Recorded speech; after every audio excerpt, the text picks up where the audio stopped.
Punya rencana naik Citylink dalam waktu dekat? Atau tiketnya sudah di tangan? Stop dulu. Ada perubahan besar yang bisa bikin kalian nyasar atau bahkan batal terbang. Simak video ini sampai habis biar nggak panik di bandara.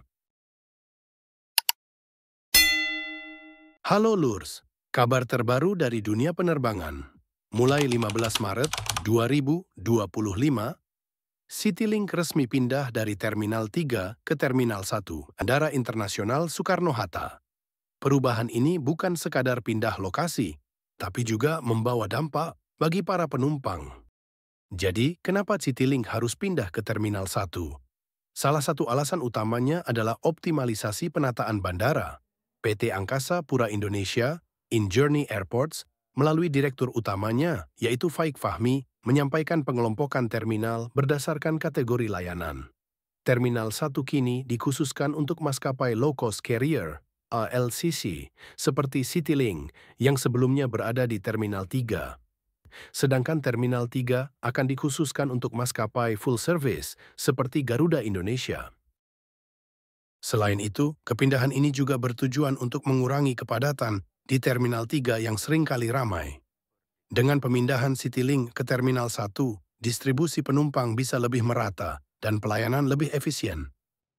Selama ini banyak penumpang Citylink yang mengeluhkan bahwa di Terminal 3, mereka sering mendapatkan boarding gate yang jauh, bahkan di ujung terminal.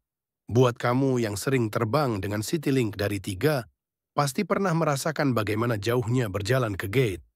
Nah, kepindahan ke Terminal 1 bisa jadi kabar baik, karena jarak ke gate tidak sejauh di Terminal 3. Jadi, buat yang nggak mau capek jalan jauh, kepindahan ini jelas sebuah keuntungan. Selain itu, harga airport tax di Terminal 1 lebih murah daripada di Terminal 3, sehingga diharapkan harga jual tiket Citylink ke depan bisa ditekan menjadi lebih murah. Ini jadi kabar yang menyenangkan, bukan lur.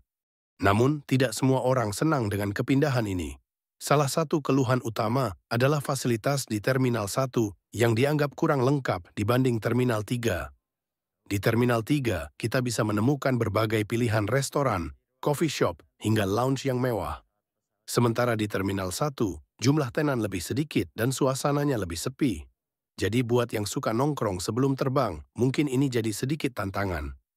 Selain itu, akses transportasi menuju Terminal 1 juga menjadi perhatian.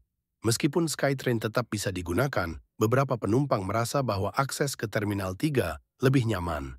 Terutama bagi mereka yang menggunakan transportasi umum, seperti taksi online atau Damri. Biar nggak salah terminal, berikut beberapa tips buat kalian yang akan terbang dengan Citylink setelah 15 Maret 2025. 1. Cek tiket kalian. Pastikan informasi terminal sudah diperbarui di tiket atau aplikasi maskapai. 2. Check-in online.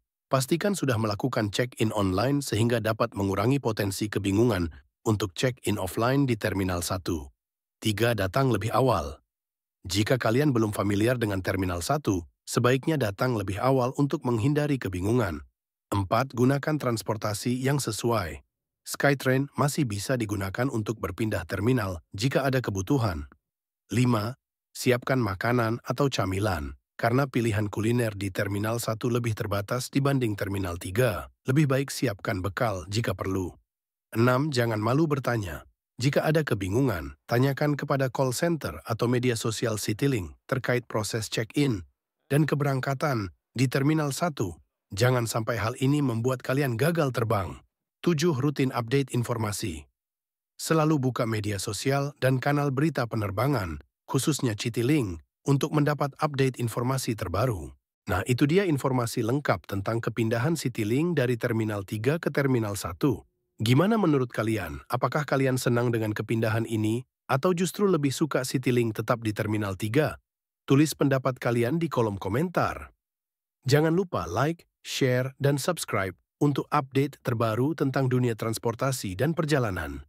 Sampai jumpa di video berikutnya dan selamat terbang dengan Citylink dari Terminal 1.